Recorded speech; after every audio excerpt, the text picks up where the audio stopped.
Hello and welcome. While the global community has made strides in civil rights, discrimination remains an urgent global crisis. Today, we are joined by human rights expert, Dr. Johan, to discuss what racism looks like today and how we can dismantle it. Dr. Johan, welcome. Let's start with the basics.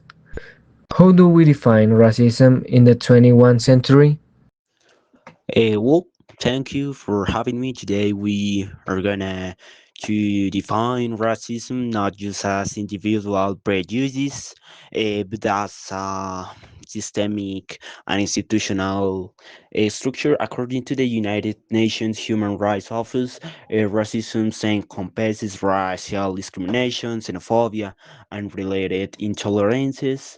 It occurs when institutions like housing, education, and the justice system perpetuate inequalities based on race, maintaining a power imbalance that privilege one group over another. Many people wonder why. In an interconnected and modern world, racism still stubbornly exists. Why is it so hard to eradicate? It persists because it is deeply embedded in history. Modern systemic racism is a direct legacy of colonialism and the transatlantic slave trade. These historical systems created ideologies to justify exploitation, and those biases were passed down through generations. And we see this playing out in real time today. What are some recent global examples of this?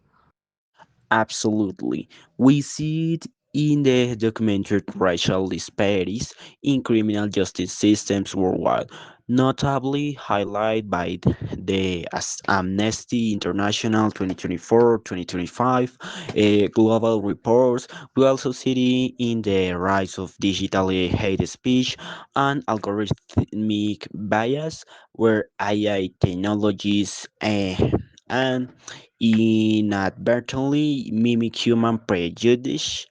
Furthermore, the World Health Organization recently highlighted how minority communities globally face severe disparities in healthcare access and environmental pollution, often referred to as environmental racism.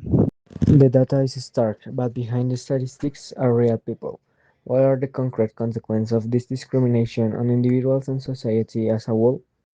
On an individual level, the tool is devastating. Research published by the American Psychological Association shows that chronic exposure to racism leads to racial trauma, resulting in higher rates of depression, anxiety, and cardiovascular disease due to chronic stress.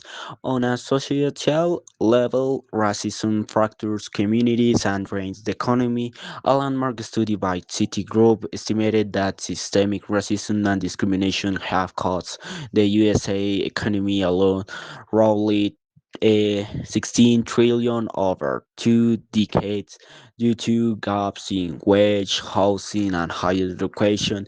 When we exclude people based on race, society loses immense human and economic potential. That economic and human cost is staggering.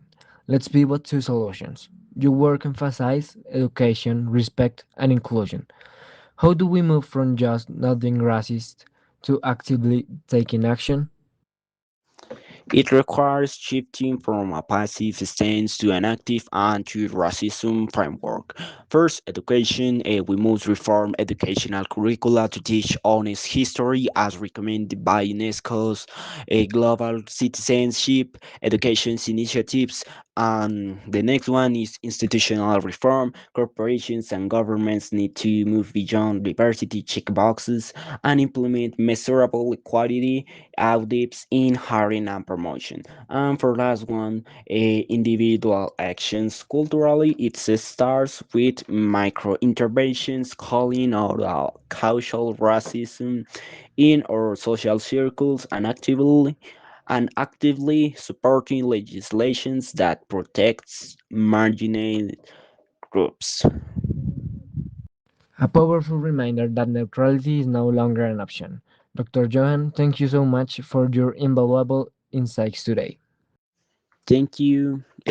Change is collective, and it starts with conversations like this, I think. To our viewers, dismantling racism isn't the job of those affected by it. It is a shared human responsibility. Educate yourself, speak up, and take action in your community. Thank you for watching and see you next time.